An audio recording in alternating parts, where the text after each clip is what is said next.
حدیث نمبر 1396 ایک اور سند کے ساتھ بھی اس کی مثل مروی ہے، البتہ اس میں مالک ابن وحشن یا دہشین ہیں، اور یہ بھی اضافہ ہے کہ محمود راوی نے فرمایا میں نے یہ حدیث ایک جماعت سے بیان کی جن میں حضرت ابو ایوب انصاری رضی اللہ عنہ بھی تھے، تو انہوں نے فرمایا میرا خیال نہیں کہ حضور علیہ الصلوۃ والسلام نے وہ بات فرمائی ہو جو تم کہہ رہے ہو۔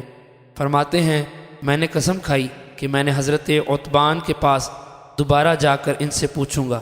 فرماتے ہیں میں ان کے پاس گیا تو وہ بہت بوڑھے ہو چکے تھے، ان کی بینائی ختم ہو گئی تھی اور وہ اپنی قوم کے امام تھے۔ میں ان کے پاس بیٹھ گیا اور ان سے اس حدیث کے بارے میں پوچھا تو انہوں نے اس طرح بیان کیا جس طرح پہلے بیان کیا تھا۔